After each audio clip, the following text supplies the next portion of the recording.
This is Trinont, and this is Path of Exile, Necropolis. Last we left off, Kitava was slain. We're left on the Oriath docks. And we slayed a god and got 2 skill points. So now is the beginning of the end, but in the end, it never ends. Because we have a journey to go on. Good tidings to you. So... Exile, wake up. there's a lot to unpack here. First off, it's funny we wash up on the beach just like before, though not really, we were asleep. This was not the original end of Act 10 to Epilogue. In fact, Act 10 normally, or before, took place in Oriath. This is kind of a follow-up storyline to that original setting, where Oriath got lasered to death by a in-game boss that we can still fight the memory of in this game. And so... Commander Kirak has requested your... It's hard to believe it's been a full year. So it's been a year. In a year, Oriath has just gotten just the worst luck. You also get the rank 3 movement speed and flask enchantments. Flask enchantments are a thing where those instilling orbs you may have seen now can be modified or guaranteed to have an effect. Everybody's washed up on the beach. I should have never come back here. Time and tide wait for no man. And they have some follow-up story. Kirak was a character introduced in I want to say 3.9. So not only is this like a follow-up to... it's actually like the second story follow-up. The first one had a character named Xana approach you about the endgame. And then in 3.9, or was it 3. Yeah, 3.9, Kirak approached you about it, and Xana was doing her own thing that unfolded into the destruction of Oriath. Not by her hand, but by some friends. And Kirak now leads the endgame. So, before we talk to Kirak, we'll talk about one of the more annoying things in the game. You may have noticed me right-clicking off a little notification there. So if you complete the endgame areas, you actually get rewards in this little battle pass room. Behold the battle pass. Which we actually don't have an ability to see.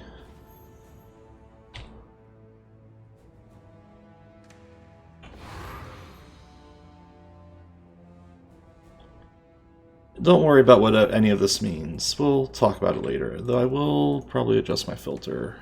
Oh, my filter is adjusted. Okay, actually, I'm too used to not doing it right. Ultimatums, reports, what are these? Nobody knows. But we have to click them all. The free battle pass, which applies to every league, the solo self-found or not. So you can get 2 of them as 2 rewards worth of them. One for the solo self-found, one for the main league. Those apply to... those will give you rewards like items. And then the paid battle pass gives you cosmetics. Look at all these scarabs. Okay. And since I did all the maps in my prior character, we get to collect all the items. But that's neither here nor there.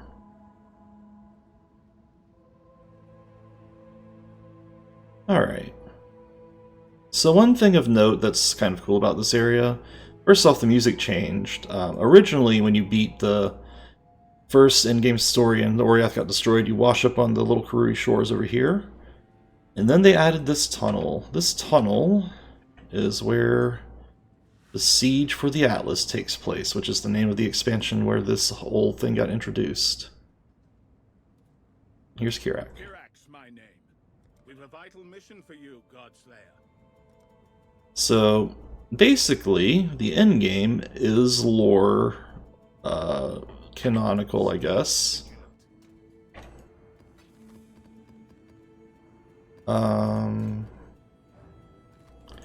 Just put these up. And I'm just going to double check what maps I don't have. It looks like I have one short of Desert Spring, so we'll take a Desert Spring. So we take a map. Kirak will give us one by default, though we could get one from the ones we found during the campaign. And before we go in, we did get a minus 30% res penalty, and that does leave my fire and cold res a little low. So we're going to fix that right now. With the handy dandy power of figuring out which, probably this, the fire and cold on this one. Fire and cold, there we go. I think this will guarantee us above 75, so might as well just throw some Chaos Orbs here. Bad roll, but there we go, easy. And Chaos Res can stay at minus 22 or what, 28 for now. It's not great, but it'll have to do. Alright. So let's give a brief talk about maps. The maps are the end game. Maps come in different tiers, as it's shown here. They can have... maps are dungeons. They can have stats just like any other item. They can be crafted on even. The stats, the affixes, are not just normal stats like cold resist or something, but instead difficulty modifiers. And each difficulty modifier increases the implicit item quantity, rarity, and monster pack size of the area. And in very later maps, other stats. In this case, monsters have increased area of effect, which is why it's called the Desert Spring Map of Giants. So let's run it. Maps are rehashes of other older areas. Additional Chaos Orb, nice. This is fine. Here, let's have slower enemies.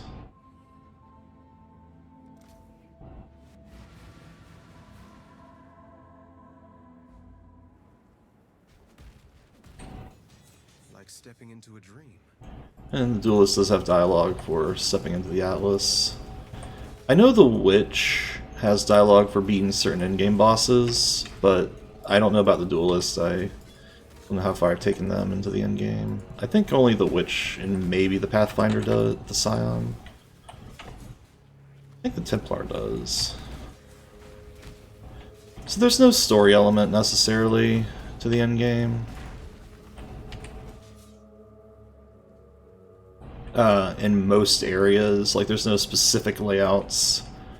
While the Desert Spring will always have a similar tile set and the same boss at the end, which is how maps work. It doesn't have like lore in it or something, at least by normal. Also, but it will have random events, which we already have one of. At this point in the playthrough, we're kind of going to go with the flow. While I do intend to get a certain amount of stuff done each session, I can't really guarantee that.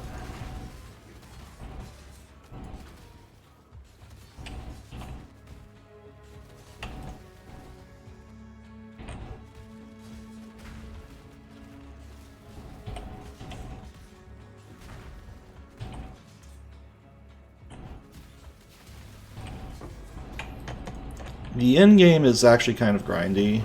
It's meant to be like the endless mode in a lot of ways. I mean, that's basically what it is.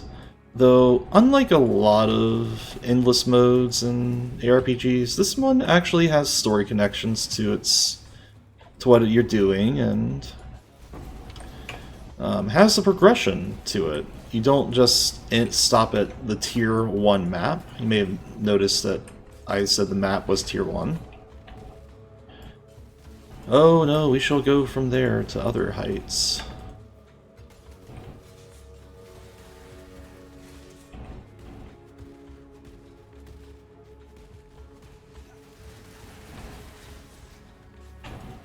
Now the real question items.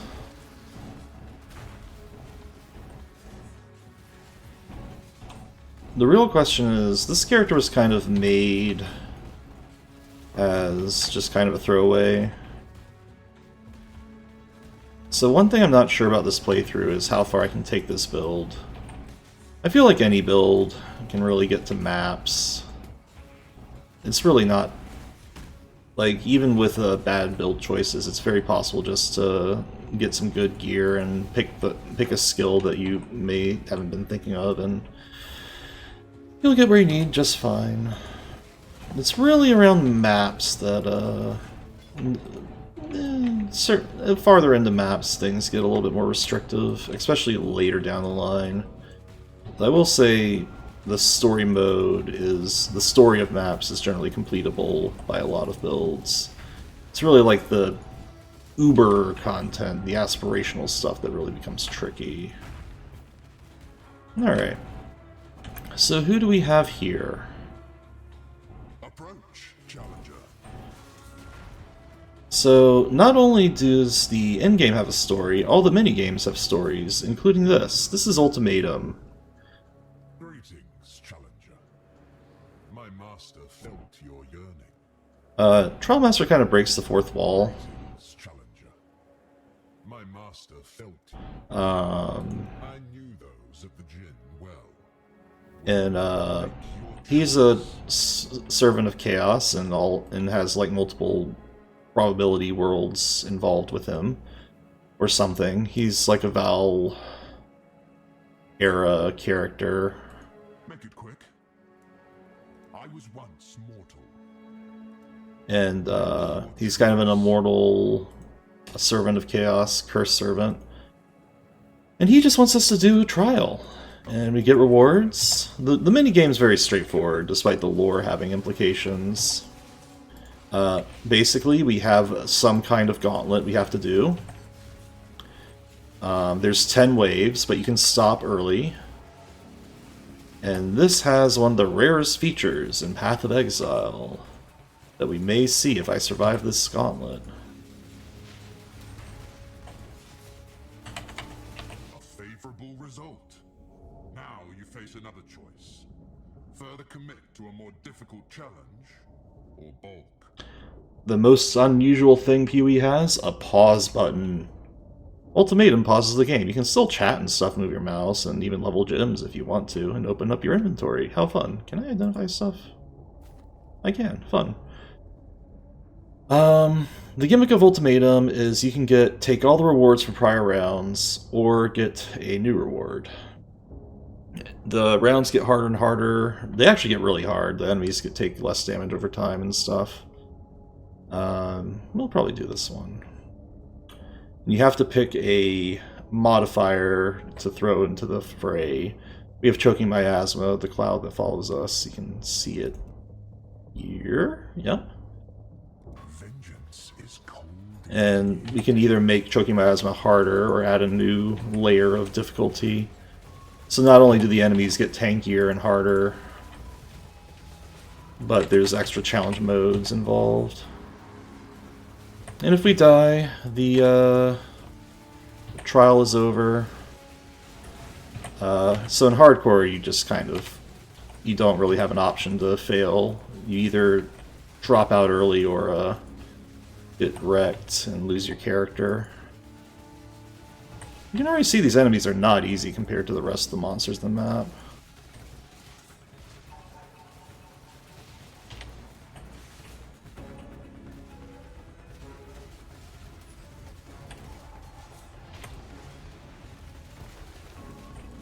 This enemy's just standing still. Why are you standing still? A choice of futures as before. The next challenge will be even more difficult. Yep, so we get offered different stuff. We'll just bulk. The expected choice. The Trial Master also gets known as the Sass Master because he likes to taunt us every once in a while. He'll warp away after a little bit. I'm okay taking what we can. Holds further challenges. Count on it. The Trial Master rewards a certain type of unique crafting item, or or specific crafting item, not unique. Since unique means a certain thing in this game. All the different minigames tend to have very specific rewards, league-specific rewards.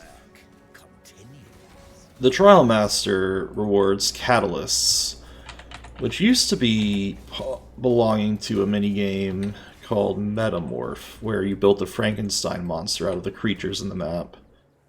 That got replaced with Ultimatum, and now Ultimatum drops catalysts, and you have to do enough rounds for it to start dropping. And look how easy this boss is compared to the rares we just fought. And this boss is Shikari, just a different name, Terror of the Infinite Depths. Infinite Drifts. Infinite Drifts? Is that what I saw? Yeah, Infinite Drifts, the Drift Queen. This boss makes this map not really popular to farm. One of the big things about maps is you kind of want to find a map or a few maps as your home base to just grind endlessly for a little bit. Desert Springs not oftenly celebrated as one of those. What are you doing? Are you not... Oh, do I have to kill the rare? I think I bugged her out. She's supposed to... I've never seen this. You know what, you can just... Let's go over here for now.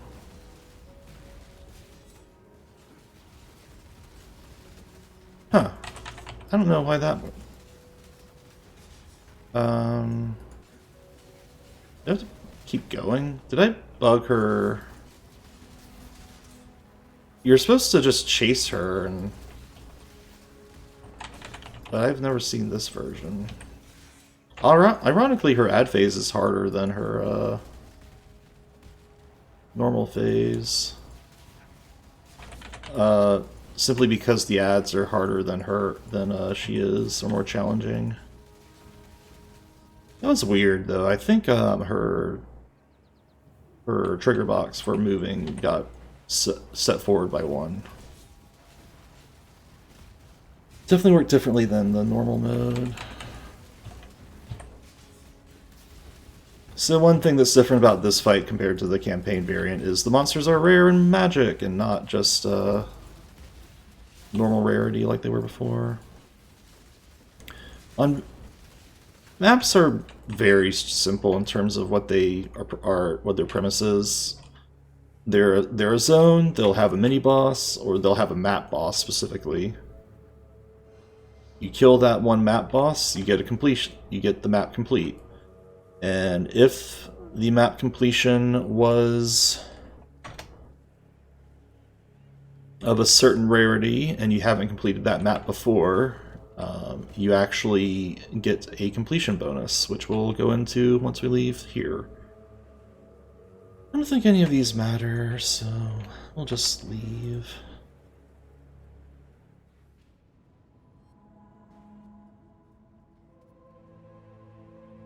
Now that you've had a glimpse of the Atlas, our mission might make more sense. There's a whole uncharted realm out there. Yep. So, The job never ends. there's 2 things that unlocked now. First is the Atlas of Worlds. We have completed one of 115 different maps. Each has a different type. Now, we could do another Desert Spring that does not increment this 115. We'd have to do a shipyard, a bone crypt, a crimson temple, or township, or any of these. I don't think this is good, so we'll vendor this. To see it. Here our ways divide.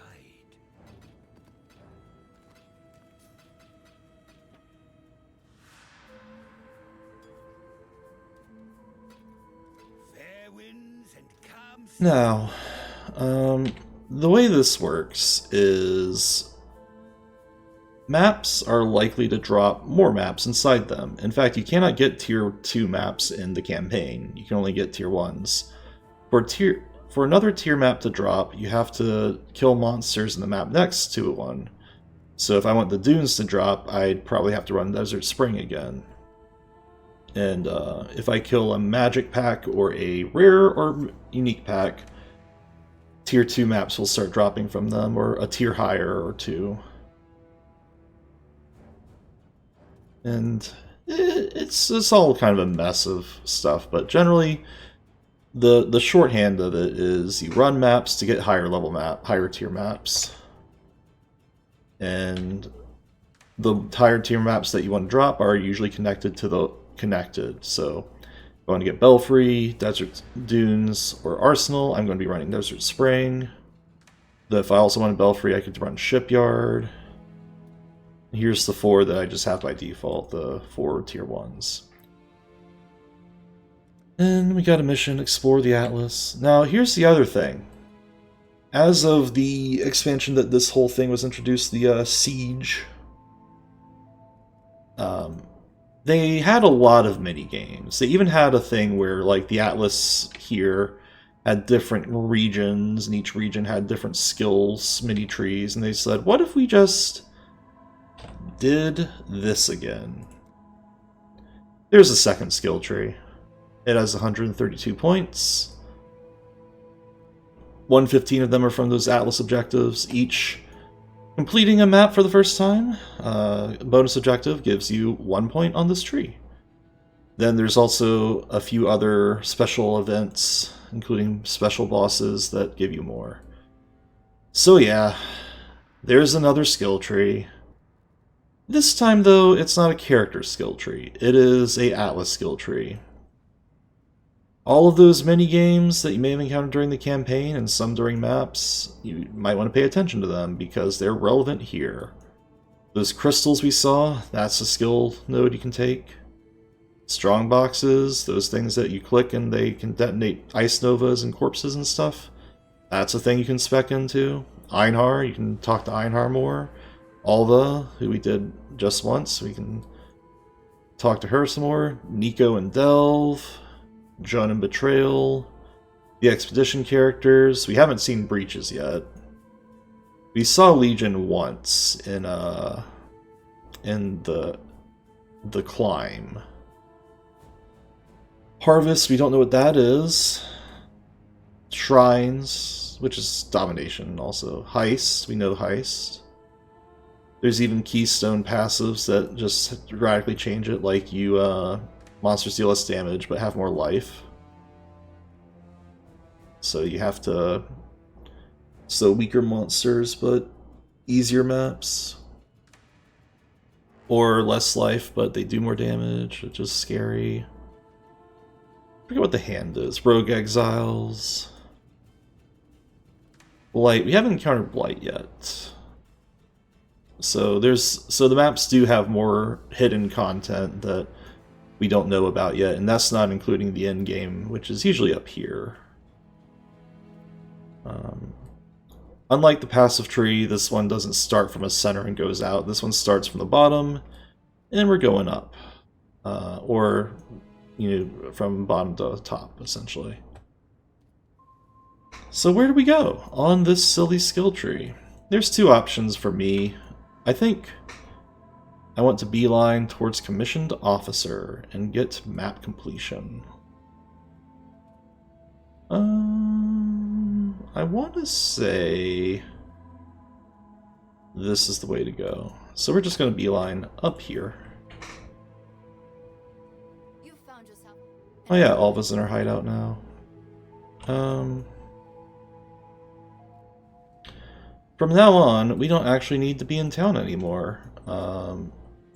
As soon as we complete one map from Kirak's initial quest, we have a map in our hideout. I have a microtransaction map. It doesn't do anything different other than this annoyingly AWOL thing that tells me how many maps I've beaten on this map device. But otherwise, map devices are just cosmetic.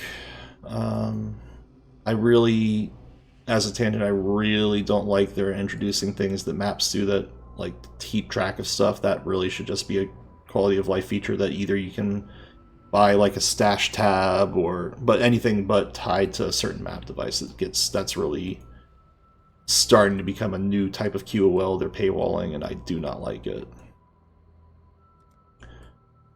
Still bought it though, so I don't know what that says about me. Probably nothing complimentary. Otherwise, this tree is just a map device. The map device by default looks, to clarify, wrong thing. I think it's under the hideout decorations. Where's the map device? If I put this here, it looks like that. You can actually change what it looks like. Here's the bigger version. But I think we want the verdant one. What does this do? What does that button do? Oh, reset stats. Oh, no thank you. You can even change how big it is. We're going to do a tiny version because this map device is huge. This one's weird in that it actually shuffles the position of the portals. I guess because it's a tree, so it roots out, but that's a cute little effect. Otherwise, oh yeah, let's rotate it a little bit. I tend to put the map device entry point somewhere around here. So yeah, one of my least favorite things they're doing right now is adding stat trackers to certain cosmetics. That really shouldn't be the case. I do not like their decision to do that at all. I think now's the time to craft more life on gear.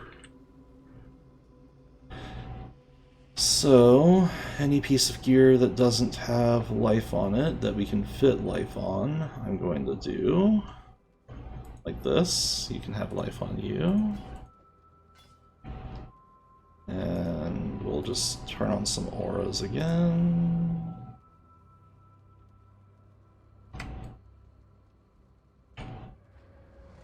I can have resistances if I want them. This can have life on it. Because we are getting a little life starved, and I do want to not have to deal with that problem. Gearing always matters in this game. It gets harder and harder to gear your character because getting incrementally better gear is just requires more and more investment. But nevertheless, we're still early on enough in the game where we can find a lot of upgrades, and the skill tree is pretty nice. I don't think we need this. We might want this. I don't think we need that. Let's just get rid of anything that isn't relevant.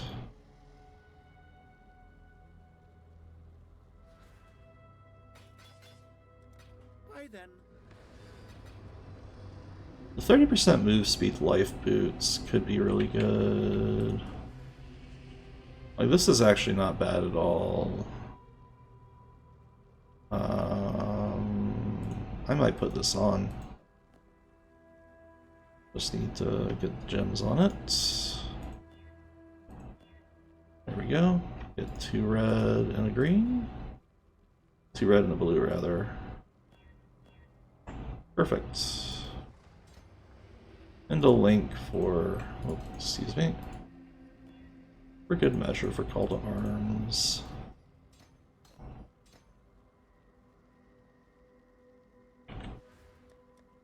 And our fire res is better now, which is nice.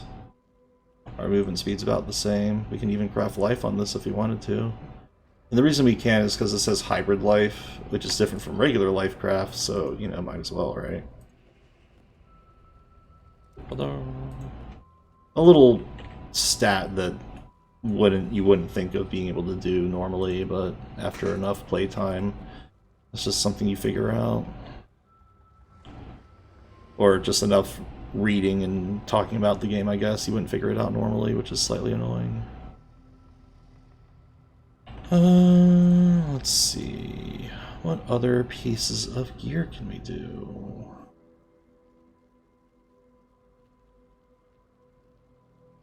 This has a lot of life on it. And fire res, and an open suffix for lightning res. I doeth thinketh we are going to take advantage of this. Because my life pool is far below my accuracy, so...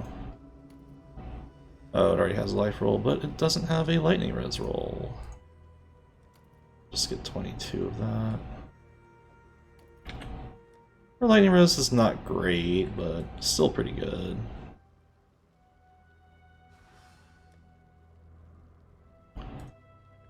And now we have 3100 life, which is pretty okay for given our defensive layers for this early on in maps. I'd say like 31. Eventually you want like 4,000 over 4k life, preferably 4,500 life I find with defensive layers.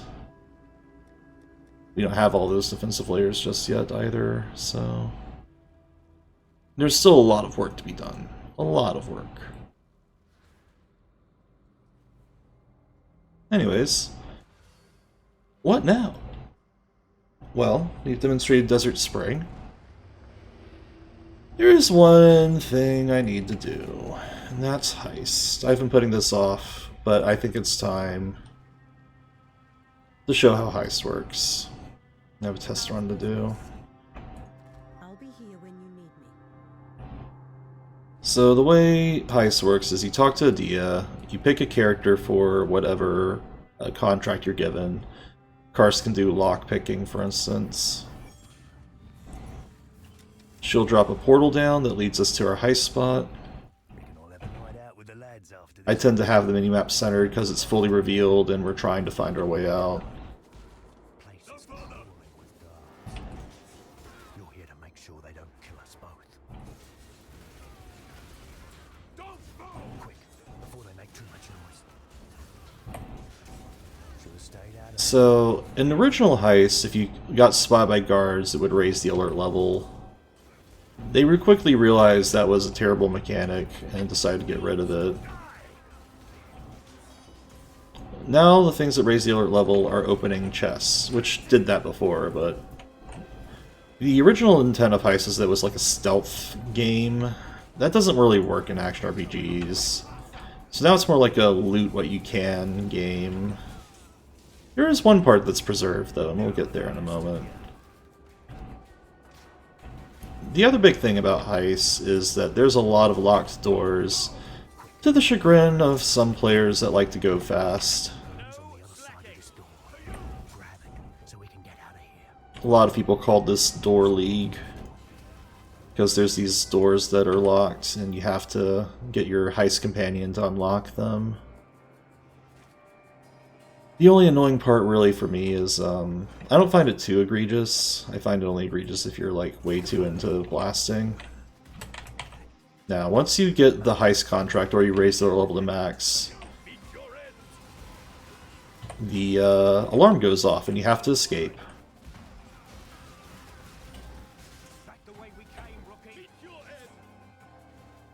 And one of the few differences in AI is in this game where people will wait behind a door ready to ambush you. It's kind of cool, actually.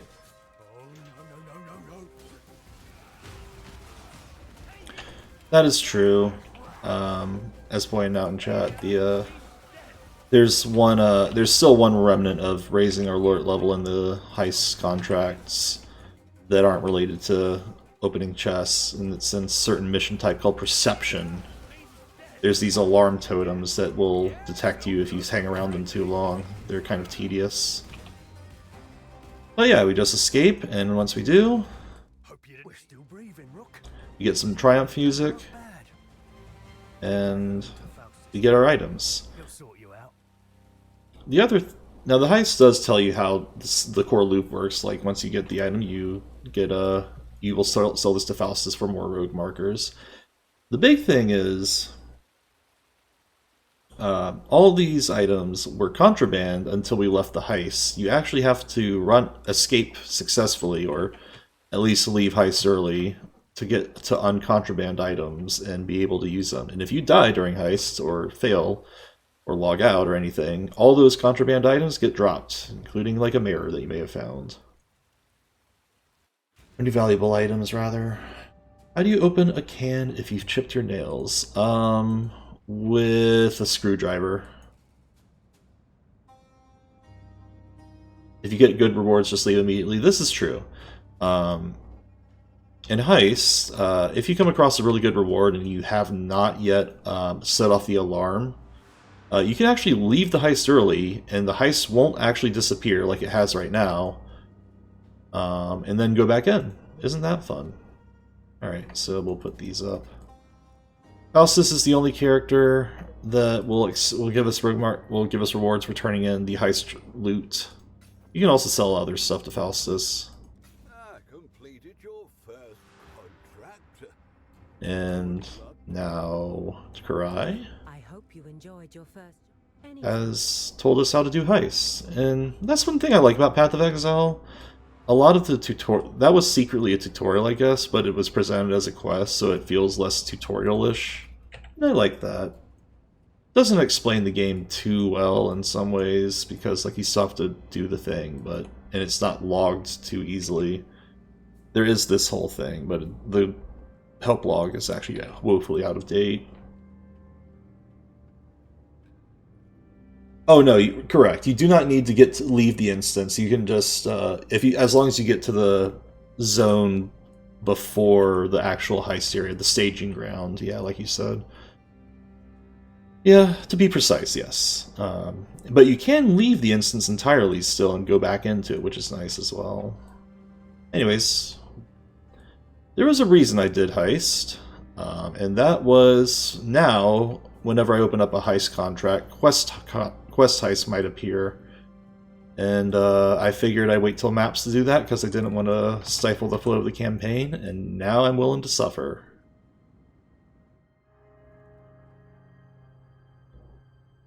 No, I'm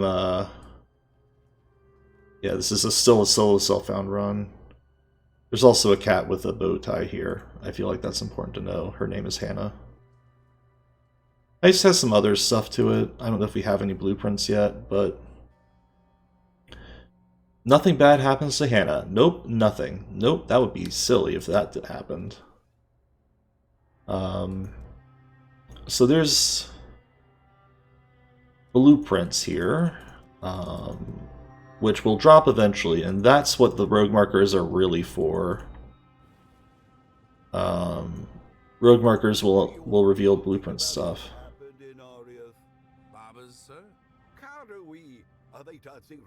Let's not listen to Faustus be racist against Wakano.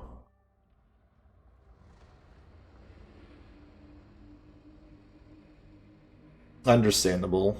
That now in Heist League, if you got enough challenges, you would have gotten the Heist Cat as an MTX, and missing out on MTXs does feel bad sometimes. So, Heist is done. I wanted to show that off. We also have challenges for the League. I was doing these in the main campaign, in my main characters. We don't need to look at these. This is the seasonal. So challenges I should explain though. Every league, they have 40 challenges that you can try to attempt. Stuff as simple as using the crafting bench, defeating Mervale, doing a labyrinth trial like the trial in the prison, and allocating one of these center clusters here.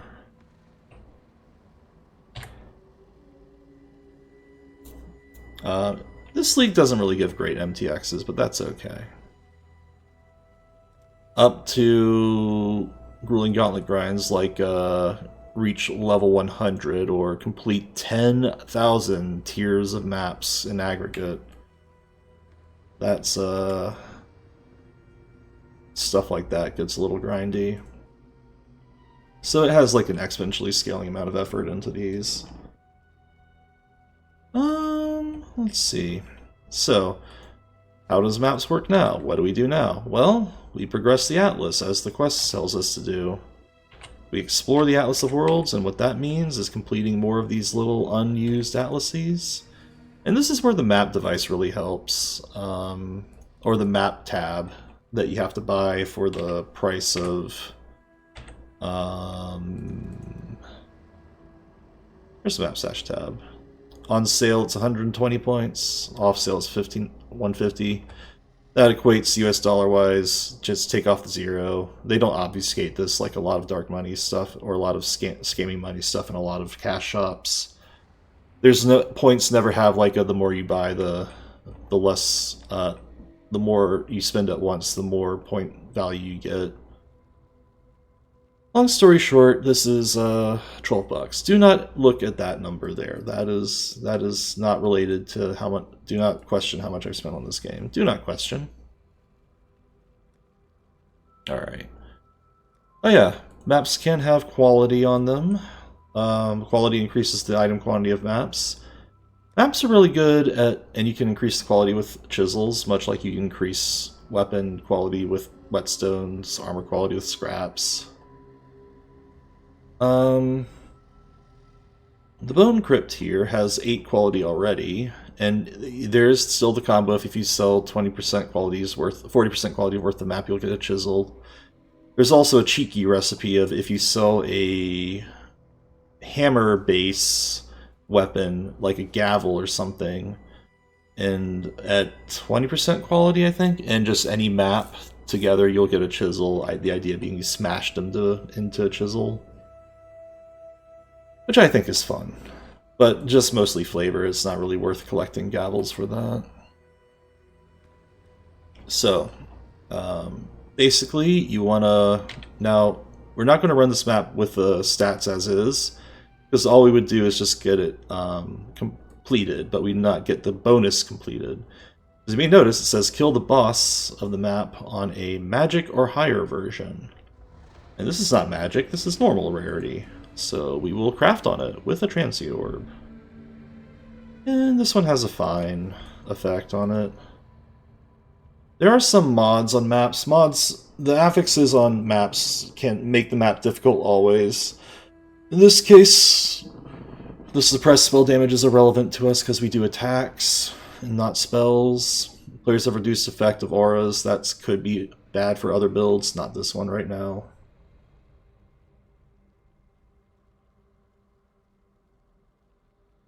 You'd sacrifice Mirror Universe targeting you so fast. I don't understand that reference. I don't have any mirrors.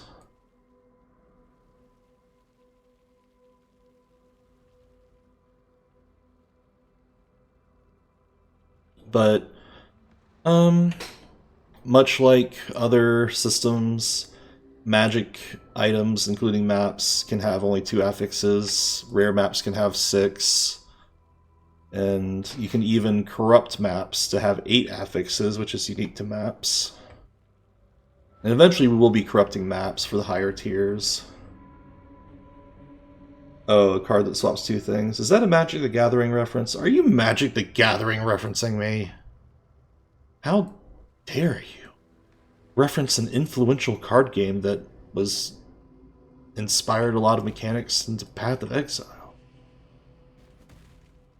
Or is that a different card game? How dare. Well, enough stalling. We'll run the Bone Crypt of the oppressive Bone Crypt map of Doubt. Other things of note while we're here. Kirak can craft extra events onto the map. That's what this map receptacle does. You may also notice there are more than one slot for the map to go into. And that's where these scarabs come in, and also these sacrifice fragments. We won't talk about this just yet.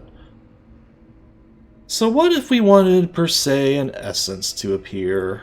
Well, we could dump that into the map device, and now this essence scarab will actually make 2 additional essences appear in this map. This whole system got a big rework. The scarabs were...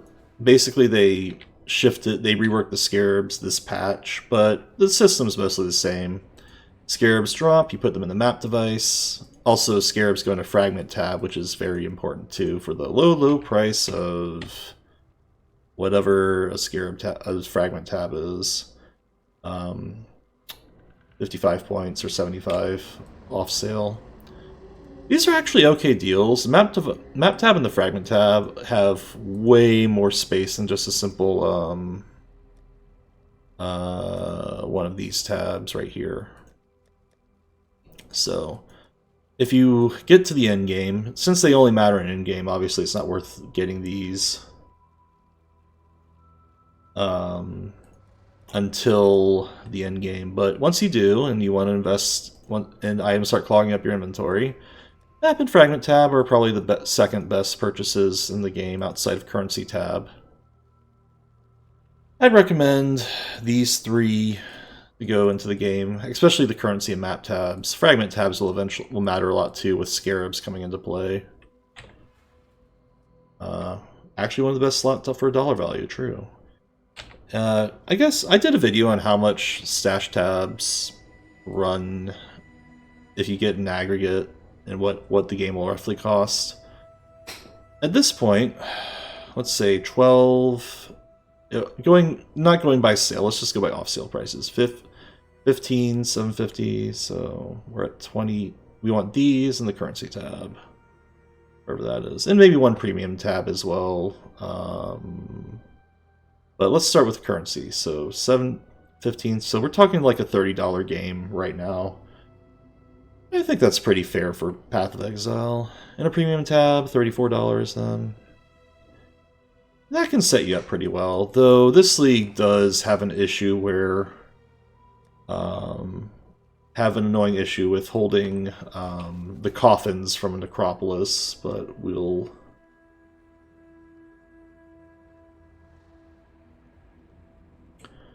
not talk about that. And there's also flavor tabs. Like if you just want to hoard uniques and collect them, there's a unique tab that holds exactly one of every unique in the game, which is actually a terrible value in terms of storage. It's just there for flexing, really. Because it shows how many you've collected out of all of them and stuff like that. And it even has a leaderboard online. But we're not going to talk about that too much. You may notice this particular playthrough session is a lot more rambly and freeform than before, and again, that goes back to maps are very random and there's lots of things to talk about. So we'll do the Bone Crypt now. And this is the League mechanic still. Annoyingly still in the game. Every map from now on will have these added layers of monsters, and they can make the maps harder, which is maybe not great, but whatever.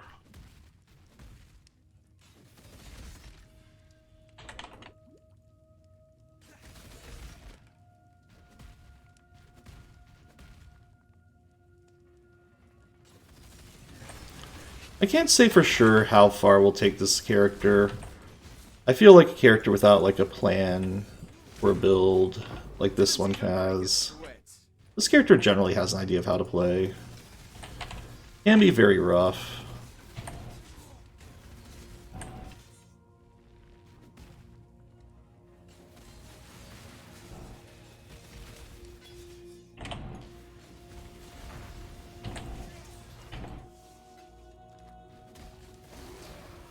And I'm not sure how much effort I want to put into gearing a suboptimal character right now.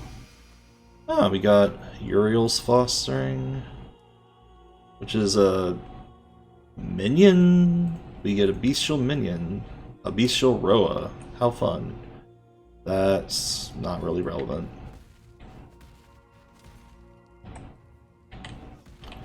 But yeah, I think... So really, I think PoE, a lot of people call it like a trial, like a game with a very extensive trial. The limiter for PoE isn't necessarily an unlimited trial or anything. Like, it does have an unlimited playthrough. It's just that in order to really... the quality of life really starts closing in, or the lack of it, once you get to maps and so many items start dropping that you kind of want to keep, that you might just want to invest in a tab or two. So if you plan on... I think one can easily beat the game without spending a dime on this tab, on a map tab or a the currency tab's nice, but it's not needed. It's just nice. But once you get to maps and you start doing this endless grind for probably hundreds of hours at least, dozens maybe on a single character, but hundreds on an aggregate. Then you might want to save up like $30 or less, depending on sales.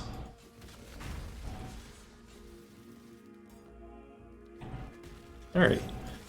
So the Bone Crypt's boss is actually the Upper Prisons mini-boss, Bone Saw or something.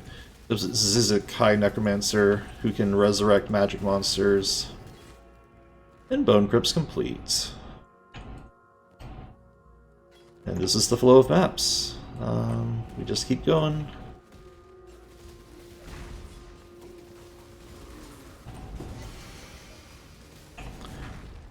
One thing you may notice about maps is a lot more items are dropping than before.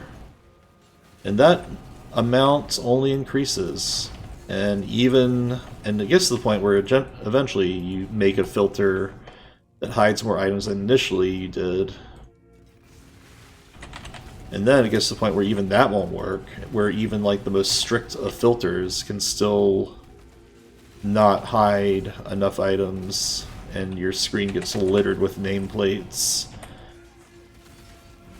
If there's two things that the game visually clutters your screen with, one is skill effects, if your character is too spammy.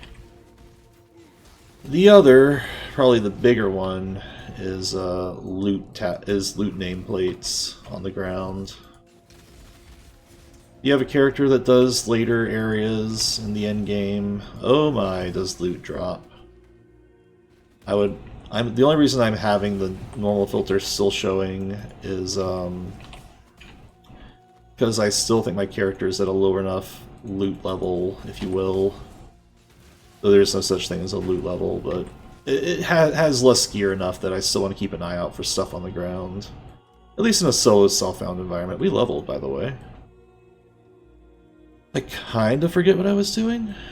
Was I heading towards Constitution? Or wasn't I getting damage? I could have sworn I got something.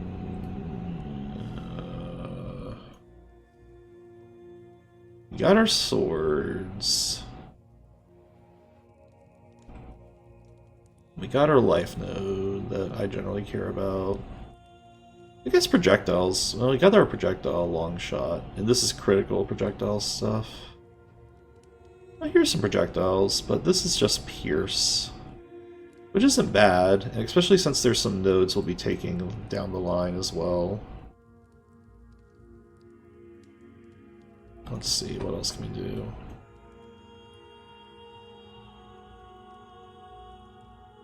Come to think of it,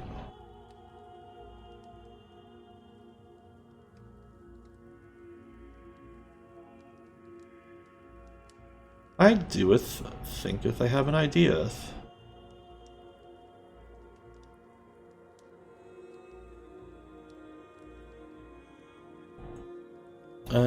How about...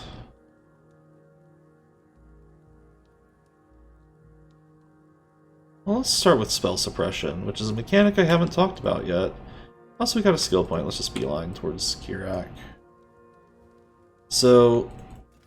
Interesting, the unique tab's about 20 tabs by math. It's just that you don't tend to... Uniques tend to be mostly... A lot of them are worthless, and... I think my annoyance with the unique tab is it only holds one of each unique, when sometimes if you come across a weapon, like a one-handed weapon, you want two of them. I think if the unique tab held two of each one-handed weapon, I would actually totally be like, oh yeah, this is really good.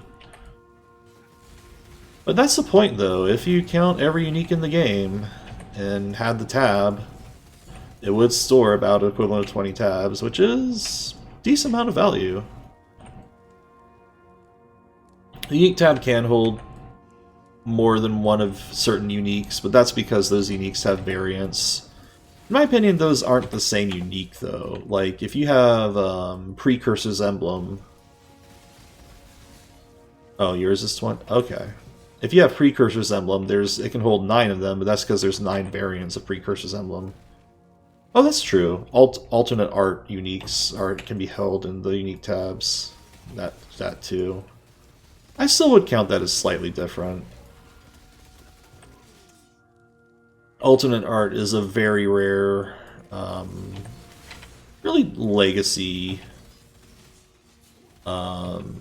system where if you won a race back in the early days of PoE,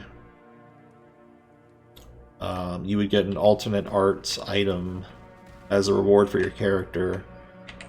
Those alternate art items, especially if they're good, but even if not, are incredibly valuable because they are in limited supply, and some collectors want to flex.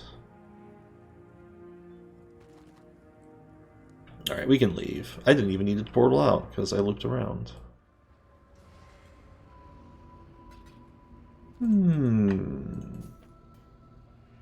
Alright. Let's just make sure that any of these are worth keeping. This is actually not bad. Doesn't have chaos res though.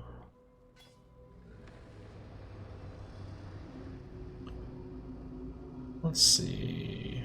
This is actually okay. Not really though. We'll just vendor these. Alright, let's do another tier 1. No tier 2s have dropped yet. Crimson Township. Crimson Township is a map that can be annoying for very silly reasons.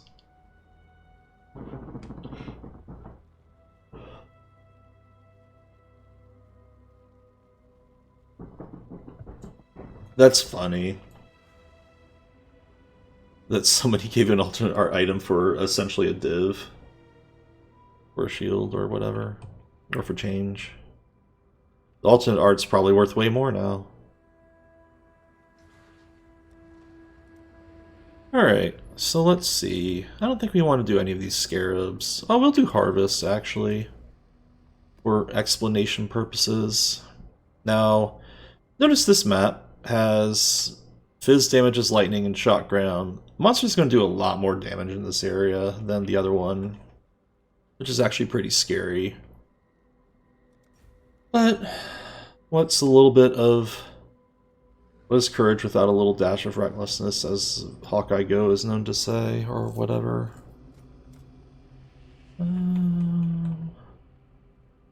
This is fine. Yeah, I don't know... that bug that allowed 6 socket items on items normally meant to have 3, I don't know why people thought that would stay. Alright. So a couple of things about fizz damages lightning. That does mean that enemies that are casting pure elemental damage attacks do not get that bonus. The other thing is lightning is resisted, so it's not really 60% more increased damage taken. It's more like 60% divided by 4. However, there is another mod, and that's Shocked Ground. If we stand on this, we take 20% increased damage, and that is just 20%. It's not reduced or anything. So we want to stay out of that ground. Now, I'm hoping that we're tanky enough to not be too threatened by monsters in this area, but I'm going to be careful. Crimson Township is kind of like a hilly version of the Ruined Square. Not all areas are 1-for-1 to areas in the campaign. In fact, a lot aren't. There's even some new tile sets that you don't see in the campaign in these arts. Mostly because they're scrapped areas from PoE 2, from what I gather. Crimson Township is kind of a weird loop. It's like a figure 8 map in the tile set usually. So, I put a scarab in that creates the Sacred Grove. This is a mechanic called Harvest.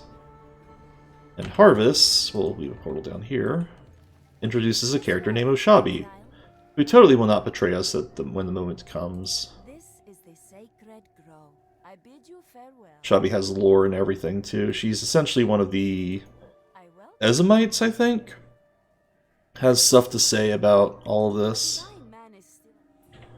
Or Ezmiri, sorry, not she's exiled from the Ezmiri, not the Ezamites. They could not hear the go. And she wants to garden, except so she plants the garden for us and we reap the crops.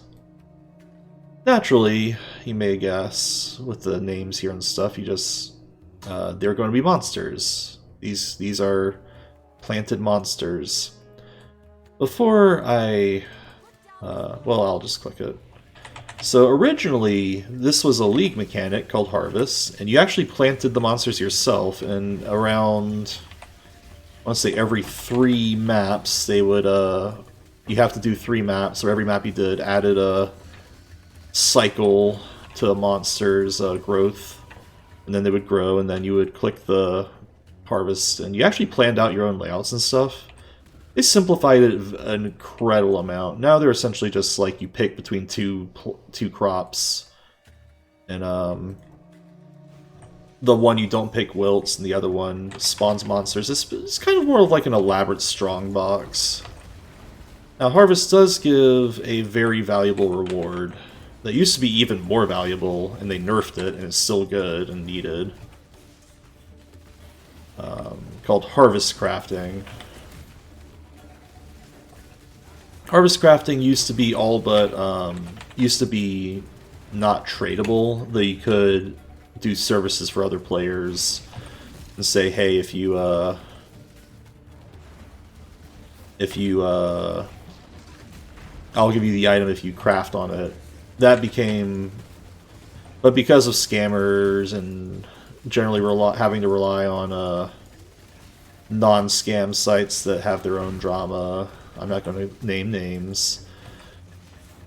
There was enough community tenuousness that they made it more tradable, so you could craft. So all you need to do is just collect the life force and trade it between players. But in doing so, they nerfed the power of Harvest by a drastic amount because.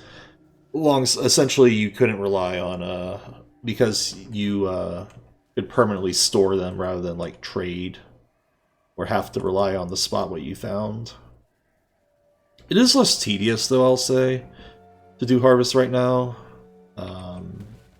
because it used to be that when you came across the Sacred Grove, you had to use it or lose it.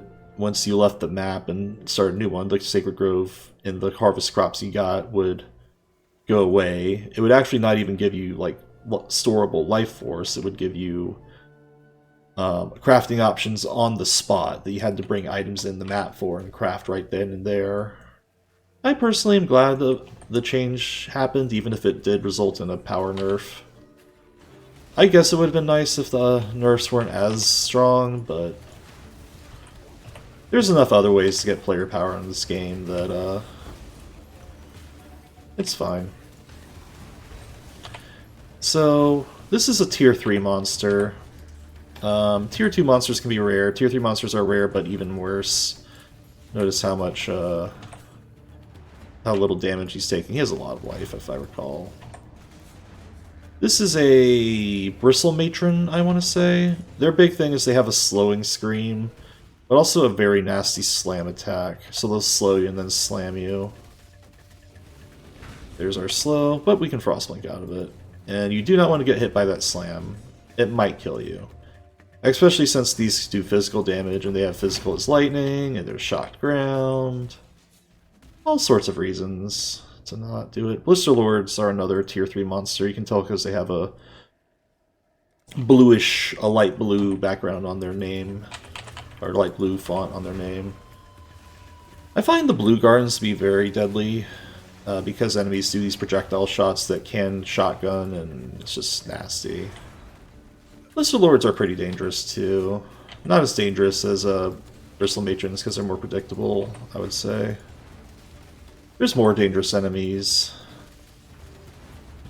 Hopefully we'll be able to kill this guy.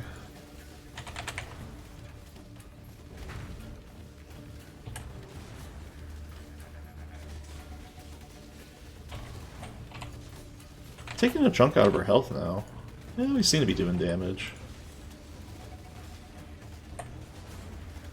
This enemy does have life regen, and we don't do the most damage, so... And they are pretty tanky. If you come across an enemy with too much life regen, what you can do is, get a skill called Frost Bomb. It reduces enemy life regen. Or take a Mark Mastery. And marked enemies cannot regenerate life. However, that is more tedious to get. That is 3 points at the very least to get, and 4 at least. Very tedious. Need to heist more. Yeah, heist can drop specialty uniques called replica uniques. Why is this nameplate here? What? What?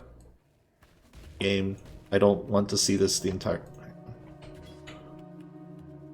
That was weird. I haven't seen a nameplate bug like that in Path of Exile for a long time. And our good friend the Abyss appears in maps as well. Basically any minigame that appeared in the campaign can appear in maps. I can't recall any that were campaign specific.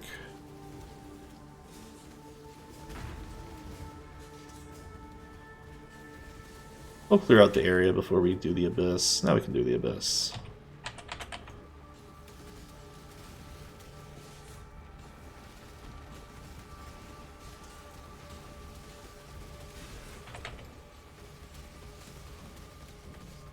Abysses can have up to 4 abyssal fissures, or abyssal holes pop out. I forget what they're officially called. I think these are just called the Abyss, and then the fissures along the ground. I don't know if they have a name. We had 2 in this case. If an Abyss has 4, 4 abysses appear in the Abyss event, there is a chance it can lead to an Abyssal Depth, or a Stygian Spire. Stygian Spires drop Stygian Vices, Abyssal Depths lead to an Abyss Boss. How fun is that? Otherwise you just get eye jewels, which are nice. Fancy foils are pretty high level, aren't they? Oh, they're level 52. Never mind. Alright, getting close to the boss. And we got our first tier 2 map. How fun.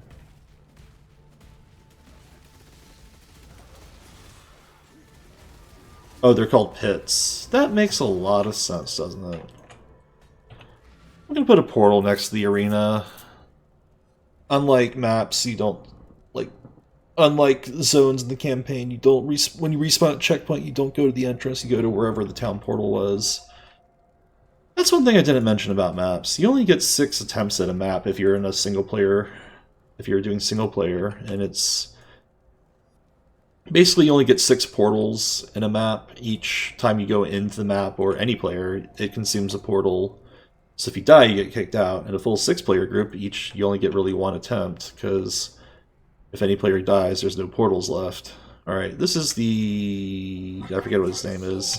He's annoying, the Kadar's Crimson Mayor. He does a very nasty degen spell with these little minions.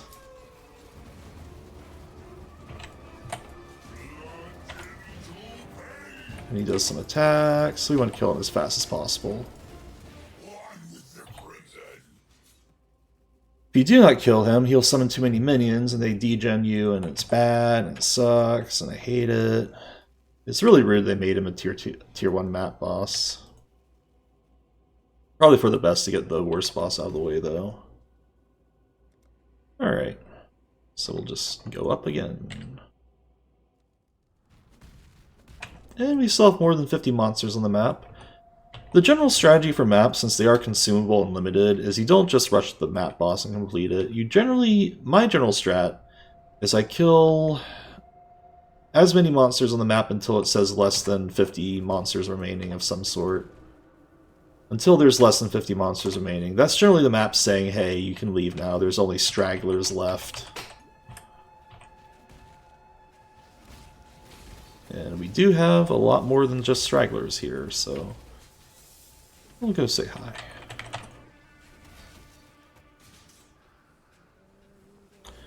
Oh, I was hoping she would show up. That's Cassia.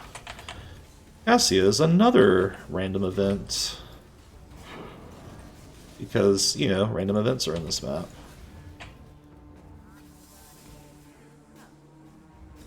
Cassia sings very poorly until you get next to her, and then she stops and goes, oh. Cassia is concerned about mycelium, also known as mushrooms. This is a blight. Cassia was part of Blight League. Blight League is, in short, tower defense. What? See this growth? Not on me. The fruiting body. So long story short, there's this Ichor pump. We have to defend it long enough for it to destroy the blight. Farewell. However, the blight reacts, Now be a good assistant and find a place to deploy a tower. and we have to deploy towers. How fun. Why is flame?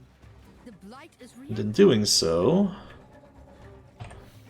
enemies will pop out of these little portals. The blights will try to spread. Cassius gets a lot of flack for basically having the same voice lines and not enough repetition. Exile. And that's valid, I would say. Not let them reach the purification pump.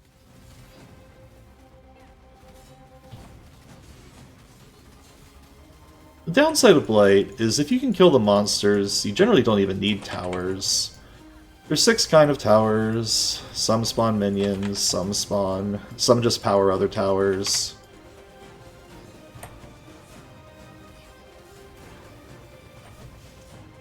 Some create stunning ground, which is very useful actually. Some do fire damage. Generally, towers have 10 health.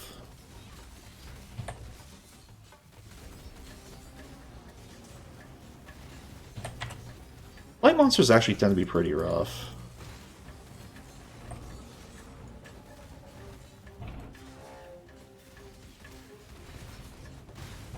Enemy 1. Blights drop blighted oil, or oils. Oils are used for a very powerful effect called Anoints. Success. And I couldn't have done it without God. I suppose you have some help as well. Anyways, Cassie will appear in our hideout now. And we can talk to her or use the handy dandy blight tab that it really is not really that useful. Which will hold oils for us. And there was a whole controversy because we were like, oh, why are you adding more tabs to store league mechanics? And they stopped making tabs for league mechanics a lot of the time. But long story short, oils, if you have 3 of them, you can anoint your amulet. And depending on the combination of oils, and if we hold Alt on any of the, or anything, the combination of oils will give us a passive node. Just basically a free level, a free large passive. Like you can see all of these have different blight effects. Or blight oils needed. You can also anoint your rings. The rings give tower effects. So if you're specializing in a blight, you definitely want to do anoint your in-game rings, or even like your lower tier rings if you are doing easy blight and have a lot of spare oils for whatever reason. Generally, though, I wait till I wait for my rings to be anointed. When I have a ring that I'm likely not going to upgrade for a very long time, and I have more oils than I have rings.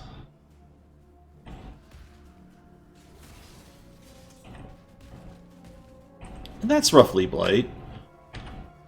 Still a lot of monsters left on this map. Wonder where they are. Ah, they're over here.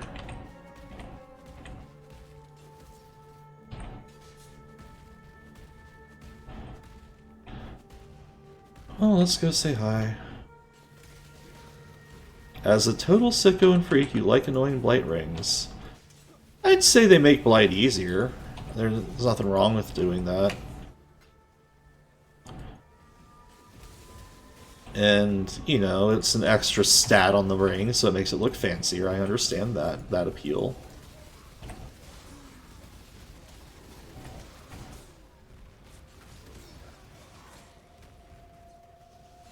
Side note, block blight 100% of the time on the Atlas.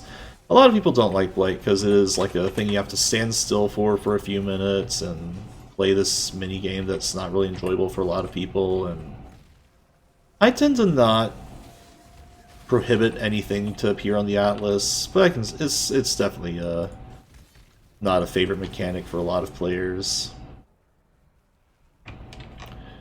The way you block stuff on the Atlas is these 10 nodes here. Each of them blocks a certain minigame from appearing in your maps by default. And we're down to 7 monsters remaining, so we can leave.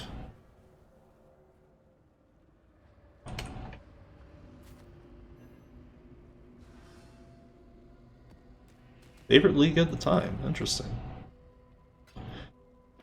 And we'll put up all the maps that, or all the items that have an affinity. I don't know if I explained affinities, but long story short, you can check mark a tab to store items even if they're not shown, even if you're not moused over them. So without affinities, if I control click these items, they would go here, but since they're currency, they go into the currency tab instead. How nice.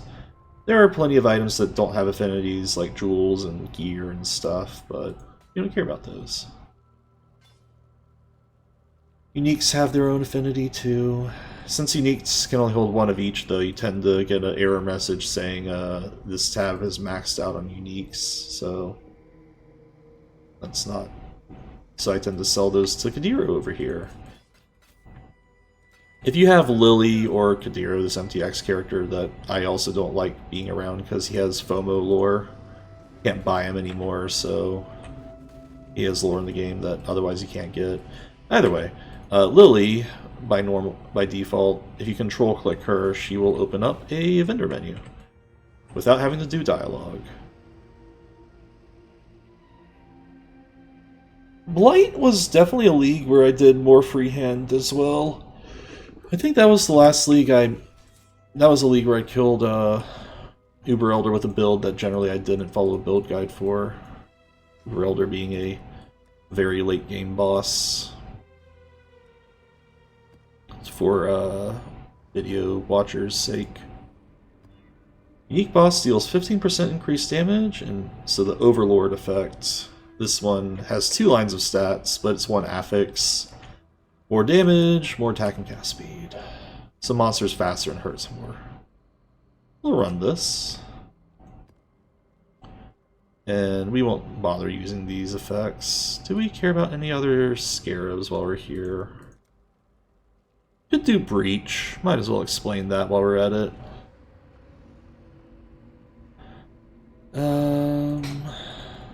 And while we're at it, nah, we won't do Elder. We'll hold off on Jun for now. I like getting Jun on the Atlas tree early, though. Basically the second thing I do on the Atlas after getting Kirak missions. This map has monsters have a lot of annoying rolls. We'll just have to suffer.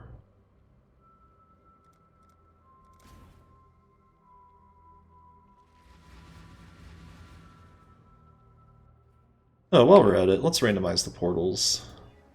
Now we'll have an MTX portal for every portal we open.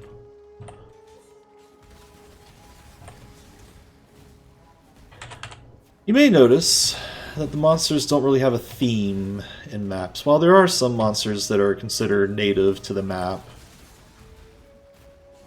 a lot of monsters like these blood-soaked fallen that normally appear in the blood aqueducts, not in the docks, while the dockhand wraiths are still here. There's a lot of what you might call guest monsters. This is a holdover mechanic from Diablo 2, I believe, where starting in higher difficulties in that game, the New Game Plus modes, monsters from other acts would start appearing, and that's kind of what applies in maps. Monsters from that aren't normally in an area will start appearing in the end game. Something I keep forgetting about, honestly, because monsters tend to... There's not... A lot of monsters tend to bleed into each other in this game. There's a lot of fodder enemies. There are some enemy types that do matter, but you tend to react to them on sight rather than care about what you see in a map. In Diablo 2, I would argue it mattered a lot more, because in those higher difficulties, monsters were just flat out immune to certain types of damage. And given characters specialized in doing a certain type of damage, you could come across monster types that are just straight up ignored anything you did. Trail of Fire is a very dangerous mod. It does a lot of quick degeneration over time. Notable enemies to watch out for. Porcupines, perhaps. The Porcupine Goliaths from Act 3, they explode on death and can hurt you. I feel like they're not as strong these days. I'd say the real threat, the biggest threat of a monster outside of the final tier of maps recently added, has to be the Stygian Revenants, or Revenants in general. Revenants are these spider enemies that do a summon undead attack, and those undead will explode on death. And that can... their explosions hurt enough to destroy most any character that's not careful. It is telegraphed, but it's not telegraphed well enough in a lot of cases.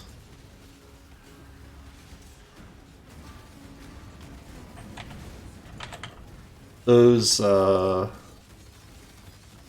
Kitava rolling magma enemies also hit pretty hard too. Alright, here's a Legion mechanic. We've encountered this in the climb. Enemies frozen in time. There's 5 different factions you can pick from, but it's always the 2 of the factions in the campaign. In this case, we have the Vol. And, whatever. I think the Eternal Empire on the other side. Story of Legion, as much as there is one, is that there's 5 enemies frozen, 5 factions frozen in time, doomed to eternally fight each other. They'll drop these splinters in the end game. They don't do it in the climb. And these, if you collect 100 splinters, it creates an emblem that you can put in the map device with another emblem or more, and come across a Domain of Timeless Conflict, where the emblems you put in of the factions will all fight each other. So if you put in the Val emblem and the Empire emblem, then those factions, along with their generals, will fight each other. It's actually a cool little event that, if we get to it, I'll explain it in more detail. The music keeps playing until you either run away from the zone or you clear all the Legion monsters.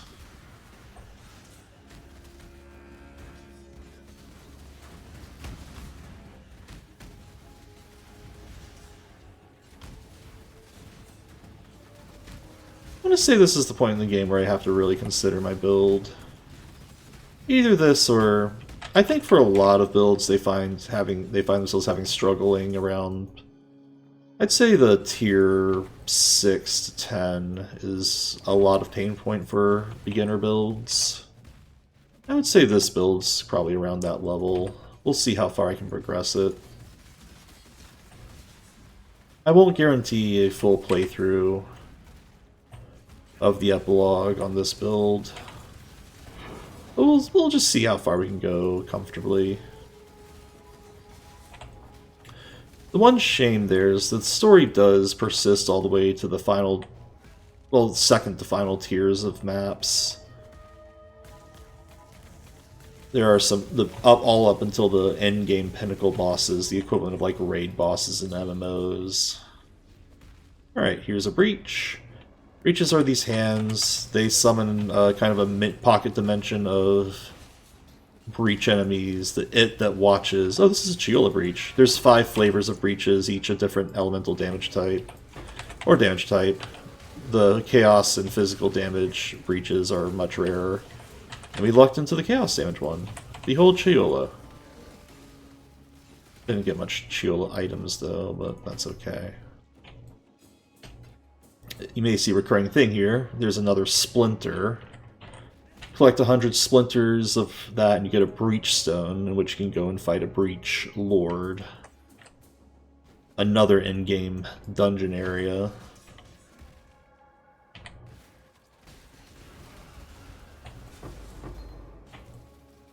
I guess of note also, starting from part 2 onwards, if you die, you lose 5% of your XP bar down to 0. You don't D-level. I think this is another Chula breach. Looks like the purple haze that Chula has. Each breach has a slightly different theme of haze. Oh yeah, there's Chula. Who drunts? Chula is actually a very dangerous boss, who we aren't fighting because we don't have enough damage. But depending, every bit of, like every 10th or so of their health bar, they will drop more splinters, the breach bosses. So yes, breach bosses can appear in their maps, not only in their domain, though you do want to kill them in their domain, because that's where they drop the loot. This is where the Overlord mod will come in, where we come across the mini-bosses of the area. The shipyard has brine rot, a brine rot gang, which is actually from a League mechanic as well, called the Warlords. It's one of the earlier ones from, I think, 1.0 or 2.x days. I think Warlords was 1.1 or 1.2. Warlords are a gang. They even have lore now. And they just generally are a type of exile that does a theme of damage. You have the brine rots, and then some other types of... And I think there's one for each element of damage.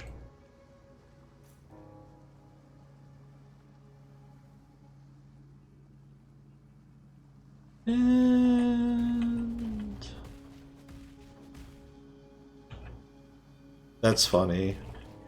Fun fact, if you have a lot of alternate unique art or bonus legacy uniques in your unique tab, it actually can put you over 100% of uniques collected, as pointed out in chat. So, that's something I forgot about. Thank you for pointing it out. Well, we've cleared the shipyard. Pretty small map overall.